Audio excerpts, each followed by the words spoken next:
if AI starts to happen for companies, right? So companies are making more money because of AI because they don't need people, right? Then some of that money should go to the employees, of course, as opposed and cut it down their hours for the week. Now you give them a better life instead of just making it where, well, fuck. Well, we don't need you anymore. Yeah, you know what I mean. So you don't get anything, and we keep all the fucking profits. And I do think, I mean, I think we talked about it a little bit last time, where it's like AI as a tool to fucking do creative shit it's so weird when it's like it should be making normal people's lives easier. It shouldn't just be for rich people to be able to charge less. Like there should be some protections for workers, and we should be able to, like, you know, you should be able to fucking buy a house. All these fucking regular issues that weren't really hit on. It was just, well, you got to vote for us because the other person's worse. And even though I think that is true, that's not a winning message. That's nothing, especially when the other side is offering, they're at least saying shit's bad. Theo Von sat down with comedian Stavros Halkias for an episode of This Past Weekend, Theo Von's podcast, which was hilarious from beginning to the end. But at one point, they really got into the issues of the world. And it became very clear that because they tell jokes for a living, they're very in tune with what's going on in the world and how people feel. Theo Von tries to give people the benefit of the doubt, and Stavros just makes it very clear that the issues are more than just culture war. They start off there, but quickly they get into economic issues and the class warfare that's happening from the richest people onto everybody else. So let's watch some clips from this episode, and we'll chop it up here and there. Oh, man. What do you think of the world right now? Things feel okay now to you? Are you scared? Not really. Because I know there's the election, right? Yes. Do you what are people truly scared of, do you think, when they talk about Trump? But what is it? I kind of start to wonder, what do people be scared of? I can tell you right. I mean, so for me, you know, I didn't love either candidate here. I really didn't understand being enthusiastic about either candidate. I think, you know, I'm not a Trump guy, obviously. I think he is dangerous, and the things that I'm scared of the most, and the thing that made me lean towards Kamala was, more than anything, was the Supreme Court, and that it would be, if it's put under like far right control for the next however long. We've already seen, you know, women's right to, you know, over their bodies, the abortion, you know, Roe v. Wade's been overturned, which I think is really dangerous. That's going to like really affect women's health care. Already in states that banned it, you see they're getting less just general OBGYN care because it's more dangerous to be a doctor in those states. So we don't think about shit that trickles down. So like, it's harder to get just general health care, let alone abortion, in Texas now for women. And that's only going to get harder in rural states. And I think for me, that was the number one issue. That's really fucking scary to me. Well, especially with the border being open and they're letting us in. It's fucking, you know what I'm saying, though? It's like you're just, Well, yeah. I mean, I don't know if it's the best time to repeal that. If we're going to follow your logic and you claim they got coming in, maybe we should also keep abortion. But, you know, I think we got plenty of homegrown too, but you know, look, we've got our own. Sure. Union guys. We've got some heirloom American for sure. Jesus Christ. But I think that's the number one thing that scares me is about that, because it's not only that's the first step, and I think you can really see stuff that we take for granted as progress.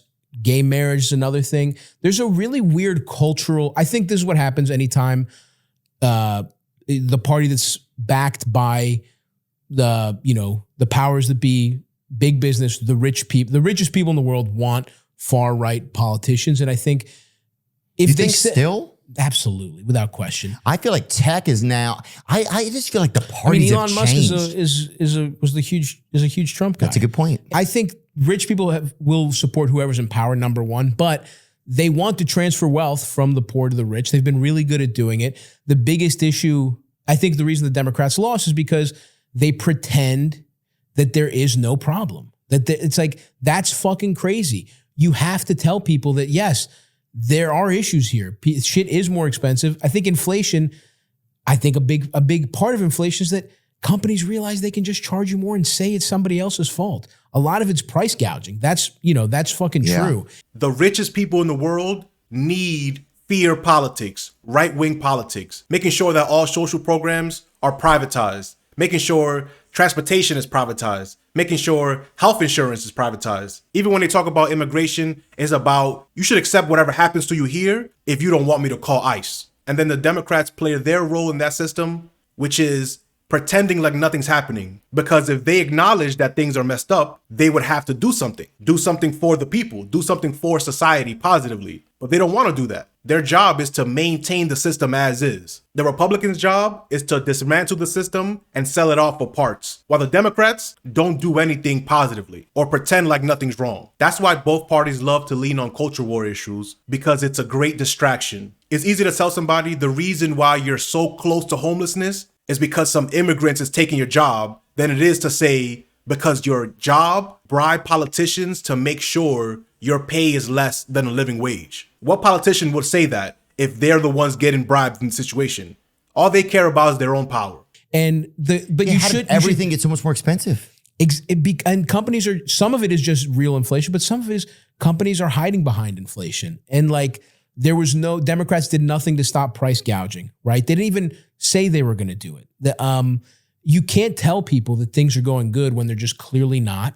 And there were just it sucks because they offered, the Democratic Party's become like, they were going after fucking Dick Cheney and who's like, it was so bizarre. It's crazy because they're going after policy-wise, moderates, Republican people who most working class people don't agree with the economic stuff that they're saying. And then culturally, it bothers me when you become a party of like tattletales. It's become a party of like middle managers that want to get mad at you if you say the wrong thing. And it's like, that's not the most important issue. The most important issue for people is that things are they have no health care. Wage inequality is out of fucking control. People's wages have not kept pace with how much bosses are earning. Well, yeah. Well, what percent? I mean, Bernie Sanders said greatly that he thought if AI starts to happen for companies, right? So companies are making more money because of AI because they don't need people. Yeah. Right. Then some of that money should go to the employees. Of course. As opposed and cut it down their hours for the week. Now you give them a better life instead of just making it where, well, fuck. Well, we don't need you anymore. Yeah. You know what I mean? So you don't get anything and we keep all the fucking profits. And I do think, I think we talked about it a little bit last time where it's like AI as a tool to fucking do creative shit. It's so weird when it's like it should be making normal people's lives easier. It shouldn't just be for rich people to be able to charge less. Like there should be some protections for workers and we should be able to you should be able to fucking buy a house. All these fucking regular issues that weren't really hit on. It was just, well, you got to vote for us because the other person's worse. And even though I think that is true, that's not a winning message. That's nothing, especially when the other side is they're at least saying shit's bad. Well, yeah. And they're saying it's for the wrong reasons. I don't think it's immigrants' fault. It's definitely not fucking, trans people aren't the people buying up houses and not letting you buy it. You know what I mean? But at least they're saying something's wrong. And they're saying some fucked up shit, in my opinion. They're trying to make it culture war stuff. They're trying to divide people who should be on the same side by saying, gay people are bad, trans people are bad, when it's like the people trying to fuck you are rich people. That's how it's always been. That's a tale as old as time. And it's weird. Some people think they're going to be fucking billionaires when it's like they don't make off crypto or whatever. And they're like, well, when I'm that rich, I don't want to be taxed. And it's like, you fucking don't. You live you're sharing a loft bedroom with your friend's dad who's taking dick pills. You don't have to worry about fucking tax rates going up on you. Don't bet on bet on yourself now. Bet on yourself right now, man. How about we raise some taxes on the richest people and you get some fucking health care. But that's the game. Republican politicians and Democrats lean into the culture war issues because it's way easier to get someone to blame other people, the other. That's part of the strategy. It's always the other's fault. Don't look at who's actually stealing everything. Don't look at where the money's actually going. Don't look at how you haven't gotten a raise, but your CEO has gotten millions of dollars extra based off your work. And now when AI becomes more and more powerful and streamlined, what will happen? More fear, more destruction, a bigger opportunity for the richest of people to buy more property that people defaulted on. They're counting on it. It's part of the strategy. They don't want people to organize. They don't want people to have a good life. You can believe that, but you have to understand that it's a lie. And you just have to look at the type of policies they bring forward. Who cares who's dating who? Who cares what someone calls themselves? If people can't feed themselves, that matters more than everything else. They go into how Trump is the first comedian president, which is true. He's hilarious. You don't have to like him or his policies or what he says or what he tweets or any of that, his hair, whatever. He's probably the only president that's trying to be funny. When he ran last time, and we see it now with Elon Musk, he constantly asked people, when I win, you're going to actually be the president. You're going to do the day-to-day stuff, and I'm just going to campaign. He brought in Elon Musk to play that role this time. But no matter who you support, you have to admit that at least one time throughout these last 10 years, Trump has made you laugh. Because I know he's made me laugh, like the time he made fun of Mike Bloomberg, calling him Mini Mike. But that's all right. Because she had those burning embers, and then she started, but ultimately she failed. She's gone, so. But she was really mean to Mini Mike. I'll tell you, the way she treated her. He didn't know what hit him. He's going, oh, get me off of this stage. Get me off. Get me off of this stage.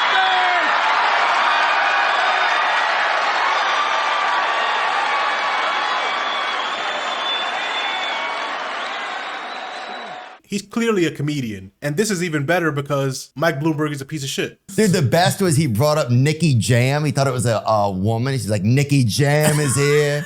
Beautiful. And it's a fucking dude, some dude off of Some guy Instagram. named Nicky Jam. Some dude with a mouthful of Zins rolls up awesome. there. Just fucking spitting stay awake juice into the fucking audience.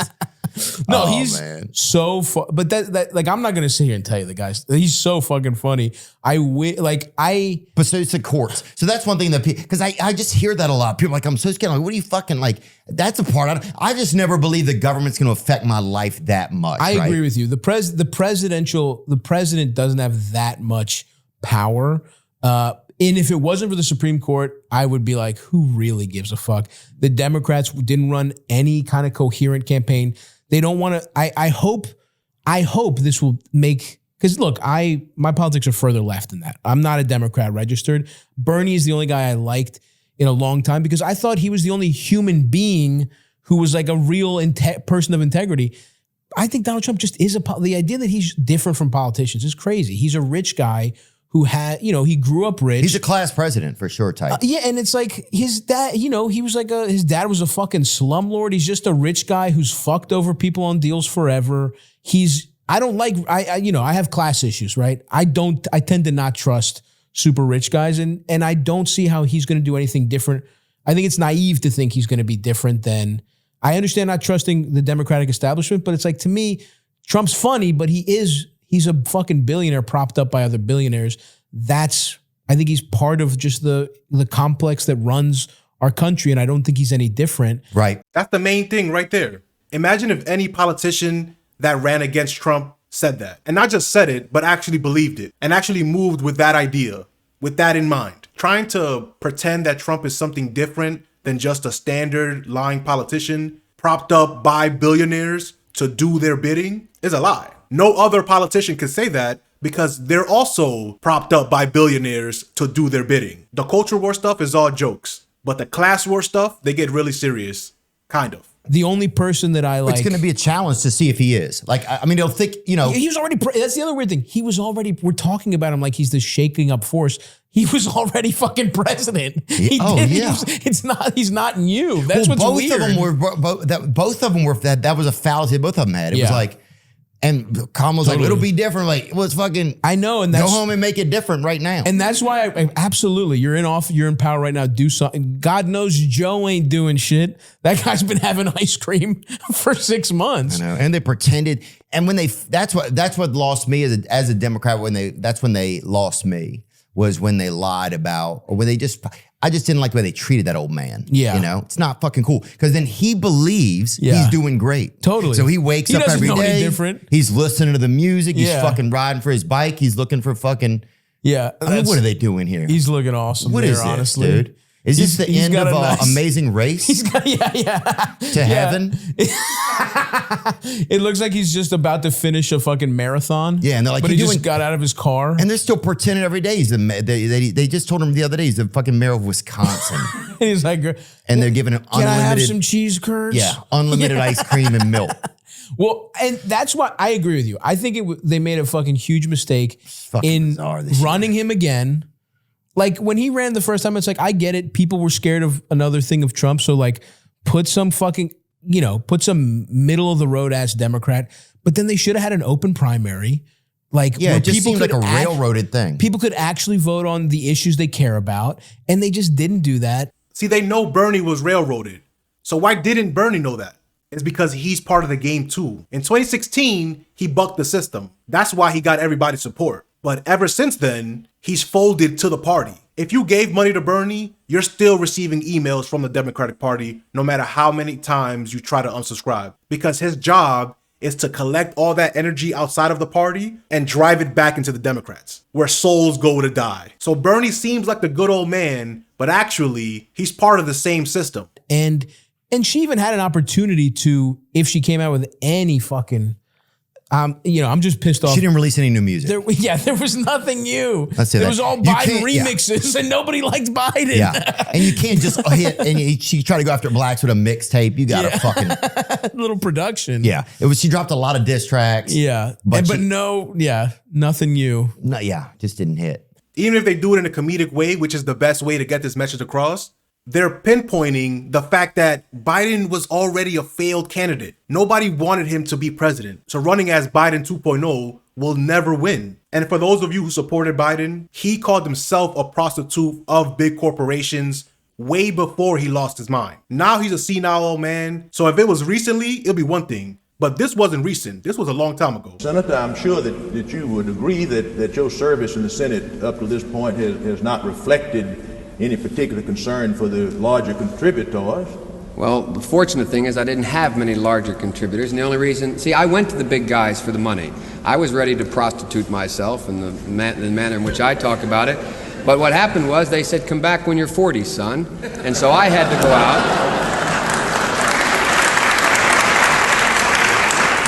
So I had to go to a number of small contributors. Well, I think we're all grateful, Senator. You didn't take no for an answer. Anybody who would say that to a live studio audience should never be respected as a leader of anything. Theo would then get into the people he thinks are good people, but Stavros will tell him and remind him, no, these people are politicians who actively work against everyone else. Don't be fooled because they were nice on your podcast. They're puppets of the billionaire class. JD Vance was super cool when he came on the podcast. He's a human. Trump's hard to get to know. I don't know that to me, he seems like a traditional, just say whatever it takes to get elected snake, to be honest with you. I know, you had him on, he was cool here, but he was a guy who said he hated Trump. He said some fucked up shit about women. Like, I just think he's and venture capitalist guys are fucking worms to begin with. I don't trust JD Vance at all. I think he's a piece of shit also. So yeah. I mean, I think he's a cut in the regular ass Republican that'll say any fucking fucked up thing to get into power. He sucked Trump's cock after saying he called him Hitler or whatever. And he made a complete turn when he realized it was politically advantageous to be on Trump's side. I think he also is just a run of the mill piece of shit politician. Like, I just do. And that's the thing. I think all politicians is a weird thing to be, right? But that's what I'm saying. Say that. They'll get into things like insurance and what Obama did wrong. Stavros gives him the benefit of the doubt, saying that he might have been naive, which is wrong. Obama knew what was going on, so much so, he was part of the game. He received an email with 11 names or 12 names for his cabinet by Citibank, and he hired 11 of those 12 names. That's not somebody that mistakenly got taken advantage of. That's a purposeful decision. If Obama wanted to have healthcare for everybody, he would have. He didn't want that. He preferred to want to be liked by the Republicans. So he presented their own healthcare plan. The Affordable Care Act is a Republican plan written by the Heritage Foundation, a right-wing think tank. He thought if he gave them their healthcare plan, they would support him and vote with him. He was wrong. because Republicans took the job and role of the opposition party very seriously. That even though it was their plan, they said, no, you the ops. I don't care what you're saying. Because your name is on it, we're against it. Even if we wrote it. Now, that's very stupid. But what's worse is trying to appeal to those people by giving them their plan, which caused people to say, I hate this new healthcare plan. But because your name is on it, you can't say, well, actually, they wrote it. Because if that's the case, why did you implement that? You could have done healthcare for everybody. You had the votes, but you didn't want that because you also get paid by the same health insurance companies. It's one big club and you ain't in it. That's what I'm saying is like, I've never been excited about, the politics I've been excited about was Obama when I was 18. Same, I voted for Obama. And I think he did have a real opportunity to do something, and it turned out he didn't really do shit. And then he didn't, man. Yeah, but that's the foul. That's the thing that always happens. Yeah. At least that was something that was like, and I think part of that was Obama was just too inexperienced. I think if he had a little more, he didn't know what he was doing with the Senate. The healthcare thing got completely fucked, and universal healthcare. I had Obamacare. It was bad. It was they ended sent me up some cups. I saw a set of cups they sent me. Nice, dude. You got a mug. Huh? That's the No, it's like kind of like some plastic cups of it. I still use them. Yeah, cool. Yeah. But he got worked over by thinking he could actually find common ground with the Republicans. They should have just rammed the legislation down their throat. They had both houses at the time. Anyway, whatever. Yeah.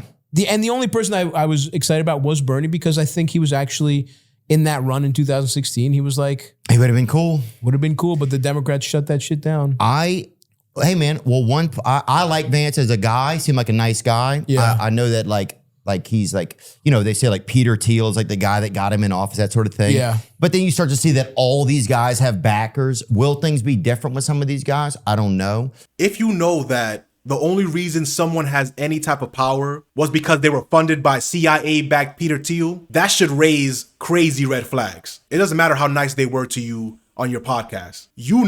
Peter Thiel doesn't want the best for society. He gets funded by the CIA to spy on everybody. That person doesn't believe in any type of freedoms, only in controlling the masses. I think, but one thing that's cool is that we both like Bernie. I like Bernie yeah. too. I would have voted for Bernie. And see, that's I think those ideas unite people, because he's just saying like, look, we have issues to deal with. There's real issues. We're not going to pretend shit's good when it's not. And let's find real ways to do it that everybody gets, and that's real equality. He wants to help everyone, because it's not about like, cultural shit. It's about economic shit, and more people are disaffected because of the, people at the top. And I think that's a message that everyone can agree with. And I think when people aren't looking at things ideologically, if you just ask them about issues, people agree on a lot of fucking issues. I say that they want to every day. be able to fucking buy a house. They want to be able to afford shit, and they want to be able to fucking, get healthcare. How many people do we know? Like I know people, extended family, stuff like that are struggling off shit that they shouldn't, because somebody got sick and it derails your whole fucking family. We talk about that all the time. It's fucked up, dude. The number one cause of, we say this all the time now because it's one of the few facts I know, but the number one cause of bankruptcy in America is medical debt. Crazy. And so it's the whole system is a money laundering scam. Yeah. And I don't know why that hasn't changed. And you would think at some point, one of these fucking groups would be able to change the shit, you know? There is so much money in politics, and I was... Right, but it's just, people are so fed up with the fucking system. You almost want there to be a war to end it all or whatever. Yeah, I know what you mean, man. You know what I'm saying? I do know what you mean. And some people do believe that. Some people think there's no way. Something has to change, because this is not changing over time, right? Yeah, some people believe revolution is the only way to fucking do it. Hey, Tony tried to start one. Yeah. That was the main reason, like Shane said it too on his podcast. It would have been so funny to be able to blame Tony if Kamala won. It would have just been able, like, you bombed so hard that the part your candidate fucking lost. How fun would that be to tell Tony for the rest of his life? Yeah. That's actually the thing I'm most pissed off about. Supreme Court is number 2 after being able to mock Tony for the rest of my life. That's what I regret the most about the election. He was sweating. I sat there and watched it with him. He was sweating, man. Which is true. If you're a lefty, Instead of talking to people about the specific politicians, just ask them what do they actually want. And you realize most people are actually left-wing. Even the most Trumpian people, you can call them racist if you want. If they focus on immigration, let's say, ask them, what don't you like about it? They'll say, they're getting free stuff. They're getting housing. They might get food sometimes. Now, do you think that's a bad thing on its own? Or do you think you should be getting that? And that's the answer at the end of the day. They say, where's the help for me and my life? And the only person that's even pretending to listen to them is a person backed by multiple CIA assets in Donald Trump. So what he's actually doing to fix those issues is clearly not the answer, because they just want to dismantle it to sell it for parts. But the hardship people feel, that's real. And if politicians don't even want to speak to that, then they deserve to lose. Kamala deserved to lose. She wasn't trying to win over the people. She was trying to win over the rest of the billionaires that weren't already with Trump. But even if you get all the money, there's only about 1,000 of them. That's not enough votes to win. But Democrats are not paid to win. They're paid to lose. Don't be distracted. But if you disagree or if you agree, let me know in the comment section. And if you like the way I'm breaking down these pods or moderating these debates, hit the like, subscribe, and let me know what you think about all this in the comment section. Peace.